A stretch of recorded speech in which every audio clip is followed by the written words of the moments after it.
As part of our faculty workshops, we now have our second workshop of the day, and that's going to be conducted by Professor Wayne Brockbank. Before we get started, a few words about Professor Brockbank, who is a well-known figure in India. Professor Brockbank is the faculty director of the Strategic Human Resources Planning Program and the Advanced Human Resource Executive Program at the University of Michigan. He's also the co-director of the Human Resource Executive Program. These three executive programs have been consistently rated over the last 10 years as the best HR executive programs in the US and Europe by both Wall Street Journal as well as Business Week magazine, which is a tremendous achievement. He's also the director of the Michigan HR executive programs in Hong Kong, Singapore, UAE, and India. Current research focuses on broadly on three areas. One is conceptual and process linkages between HR practices and business strategy. Second area is high value added HR practices. And lastly, on implementing business strategy through people. And of course, Professor Brockbank has consulted widely in these areas with companies around the world, and including Indian companies. And we're extremely thrilled to have him here today. Professor Brockbank, okay, would you like to join us? Thank you. Okay, I'm delighted to be with you today. I know that those that needed coffee are probably outside, and those that don't need coffee are probably asleep. So I'm delighted to be with you, though. I'd like to start with a question. How many of you have taken a class from, have had CK into your companies, or have had a personal conversation with CK Prahalad that has kind of influenced the way you think about things? How many of you have had that kind of contact with CK? Okay, almost half of us here. That's quite remarkable. For the first few minutes, I'm going to talk about Michigan's sojourn into India following liberalization. By the way, that's the new business school, if you haven't seen it lately. It's a beautiful building that is, and we're delighted to be able to have that new facility. At the Ross School of Business, there's three areas in which we've tried to be active in India. Faculty research, MAP projects, and executive education. But the beginning of it started right after liberalization in 1993 when CK came back to India and held the first CEO forum. He came back to Ann Arbor after that experience, and he approached those of us that were teaching in the senior executive program at Michigan, and he specifically approached me. And to be honest, at that time, I'd lived in China for 2 years as part of my dissertation research a long time ago.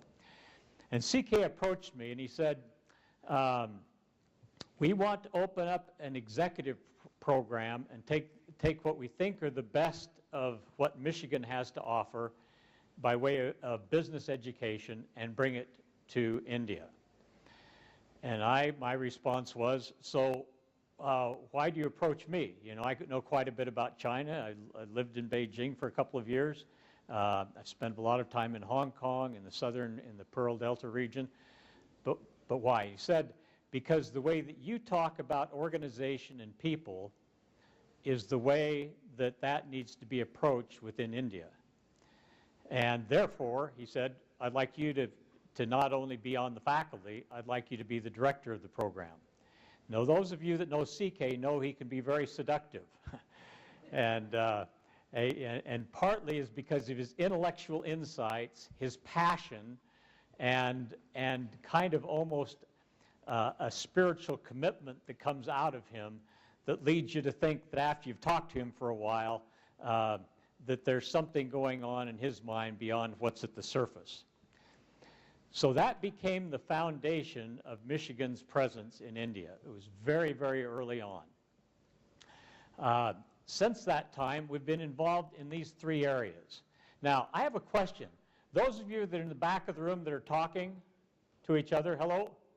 Yeah, the two of you back there, yep, right there. Can you read, hold up your hand if you can read this slide. Okay, you can see the TV screens. I was going to say, if you can't hear me, say something. No, don't, let's not do that. So we've been doing, since that time, we've been doing 3 major areas of involvement: in research, in executive education, and in student visits and what we call MAP projects. The faculty research has been going on from the very inception. Those of you, of course, everyone's familiar with the bottom of the pyramid, and I assume most of you have read the book. If you notice that about 60% of the cases in the bottom of the pyramid come out of India. In subsequent work on the new age of innovation that CK and Krishnan have been working on, about 40% of those cases come out of India.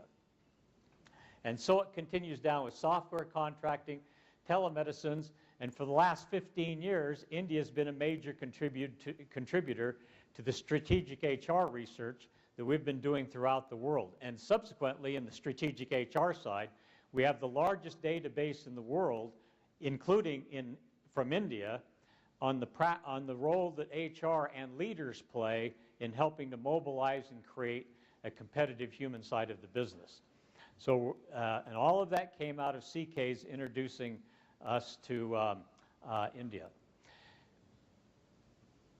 The second thing that we've been involved in are these, what we call these MAP projects. These are multidisciplinary action projects where students go into it. We try to get them out of the classroom and try to see if what we've been teaching them in the classroom really has any application in the real world. And we like to think that it does, but it's been an interesting iterative process, because what we've found is that some of the things we teach in the classroom are theoretically interesting, but don't really have ground root relevance. That feedback has gone, so the students go out and they see that some things work that they've learned, some things don't. Then that feedback goes back to the faculty, and so we're tightening up the loops that help the University of Michigan to be a more relevant, powerful, and impactful business school, because the tightness between theory and research and application are getting ever tighter. So we have these projects where students go out and they spend 7 weeks in companies working on these projects. We have teams that, over half the teams now have projects that are outside of the United States. This is very interesting. By the way, if your company hasn't been approached, you probably might be approached. This is partly a sales pitch, you'll have to excuse me. But we just had all the marketing guys up here, so precedence is the predictor of the future. Last count I heard, we had 200 companies approach Michigan asking for student teams to come out and work with their companies on specific projects, which is really quite remarkable since we only have 100 teams available. So this has gotten quite a bit of visibility, and that progress is moving forward.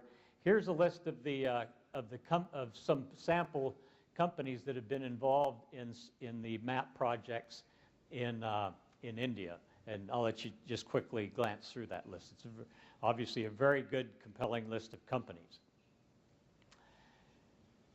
In addition, we've been doing executive education since 1994. And that's been one of the greatest joys and blessings of my life, of my professional career, has been having that opportunity to understand India, to take my teaching materials and to mold it to the India context. But more importantly, from an HR perspective, and from an organizing perspective, and from a leadership perspective, I'm finding increasingly that India HR practices, partly led by the HR function, but also HR practices that are designed, reinforced, and implemented by line executives, that my India experience is starting to inform the best practices that I share in the classroom everywhere else in the world where I go. So it's been very interesting to see that evolution happen. In addition to, look, we have a statement of purpose, and we have a statement of core values. So the point of this slide is we breathe our own smoke. So we'll go to the next slide. No, that's not. So we do have a statement of purpose, and we really work to be the best in the world at what we undertake. We have both open enrollment programs and custom programs. We try to be very customer focused on the custom programs, obviously. We work closely with the companies that have brought us in and make sure we deliver things that have both powerful long-term sustainable impact, but also are designed to create short-term action results. The open enrollment programs, we have all kinds of open enrollment programs out of Ann Arbor, but those are increasingly on a global scale. And again, both in the core program in India is the General Program for Management Development that's down in the lower left-hand part of the screen. And we have the Strategic Human Resource Program in India, and we have a variety of other programs that are scattered around. If you haven't picked up a brochure, both of those programs are being offered early next year, and we would invite you to send your folks to those programs. All the programs are based upon action learning, where virtually every program has an action component to it that translates theory into reality. What was fun is, I shouldn't, by the way, this is not meant to be critical of anyone, but this is kind of an interesting experience. We asked the folks in executive education to give an indication of the locations where executive education at Michigan has program offerings. And you can see these dots. And we looked at the first draft of that, and we said, what? Notice there's only 2 dots in India. And we said, look, go back and do this again. And this time, talk to the faculty. Well, the faculty, and then we got a whole bunch more dots that indicate where the executive education contacts are. Now, it so happened, when that was done just a couple of days ago, 3 of us were out of town. So that's only the executive programs where we have a limited number of our faculty involved. And in fact, could you hand me that piece of paper right there? Yep, that's it. In addition to the dots that are there, you would have to add to that list LG, JP Morgan, LG India, Piramal, Marico, Dr. Reddy, Hinduja, the Walker Group, Mahindra and Mahindra. So by the time you add up actually the total number of dots, this whole of India on this small map would be nothing but dots. So India is the most key area where executive education at the University of Michigan is having its greatest impact.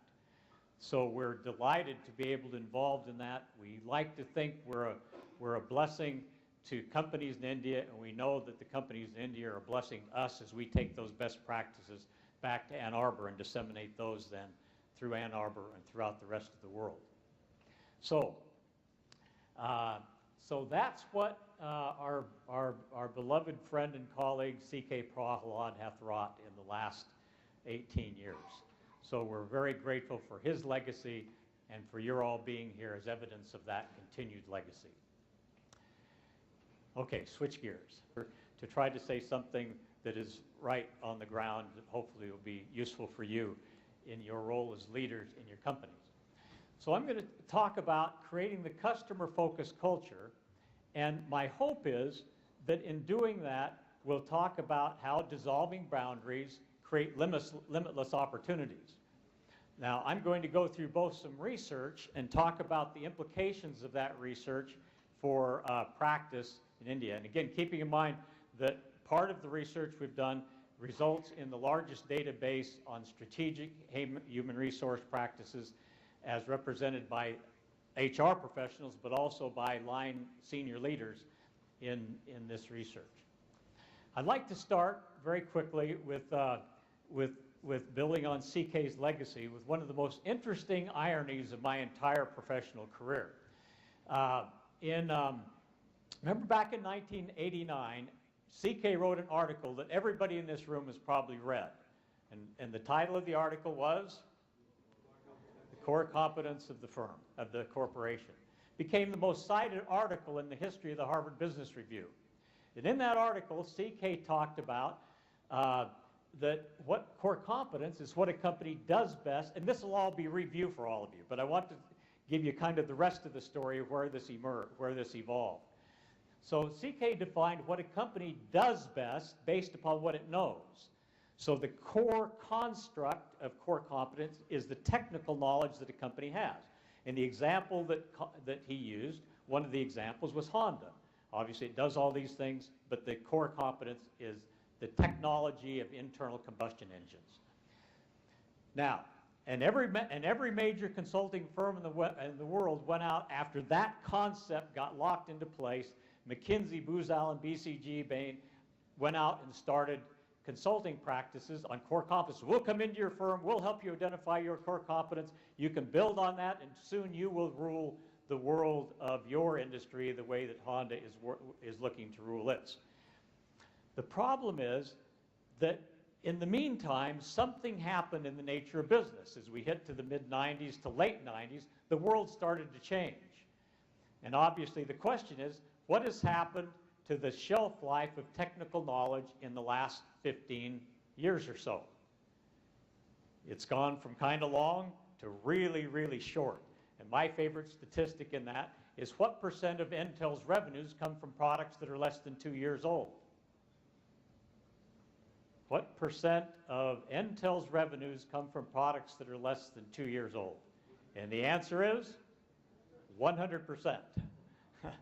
So there, and that's just emblematic of the changes that are occurring in the world. And then you can go to almost every area of technology in the world.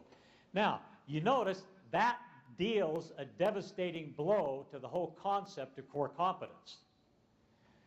Because if the core competence is what a company does based upon what it knows, but if you know something as a competitor, who else knows probably the same thing that you know in a world of shrinking shelf life of technical knowledge? If you know it, everybody else is going to know it. So therefore, all of a sudden, the whole concept of core competence starts to get eroded. But as you know, as I know, 18 months before CK passed away, he was cited by the Financial Times as the smartest thinker in the world in business. You remember that? I'm sure most of you are aware of that article.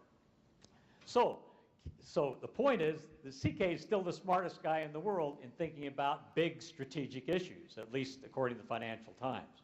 So he thinks about that, and he said, so the critical issue is not what a company knows based upon what it does, but the critical issues that we've heard in all the panels today is what a company innovates, what it creates.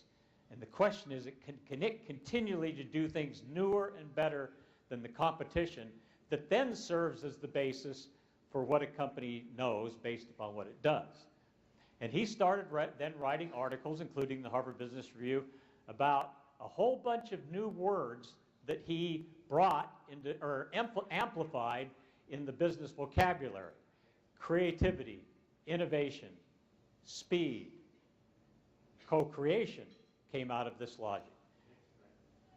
Next practice, looking to the future with agility, with flexibility, with passion, with commitment.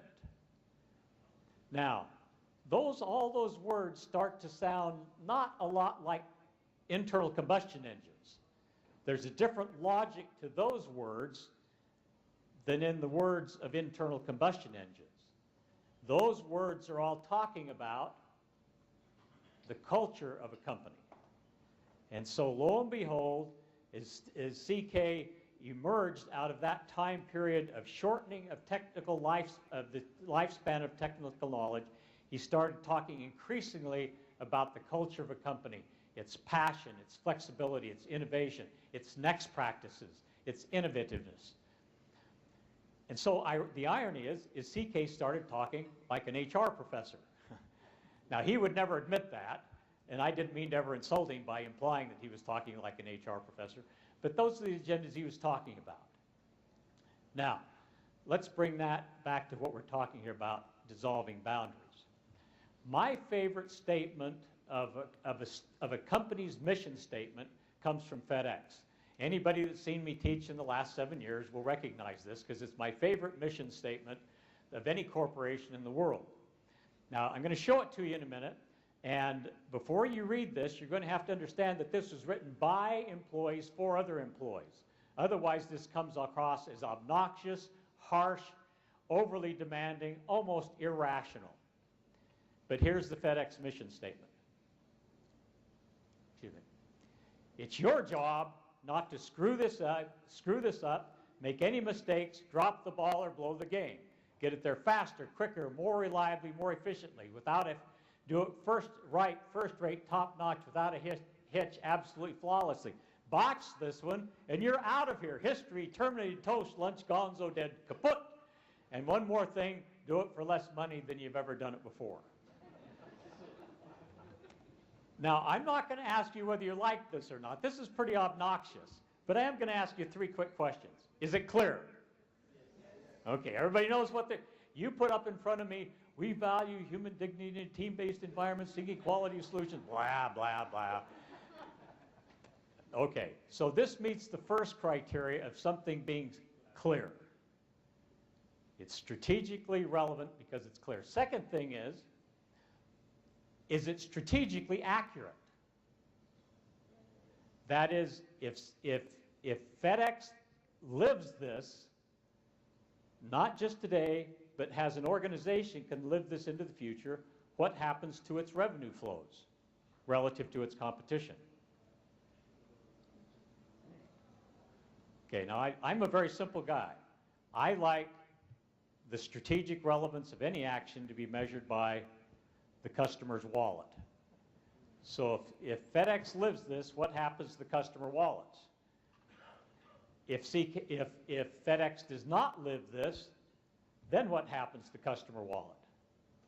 So it's strategically relevant. That is, it impacts directly the buying habits of its customers.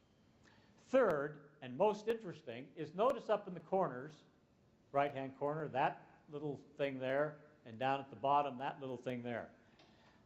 Those are quotation marks, right? That means that somebody's talking. Now, I've mentioned this is written by employees for other employees, and I started using this in my classroom several years ago, and finally, I noticed the quotation marks, so I called the guys that were involved in developing this. So I said, what are the quotation marks?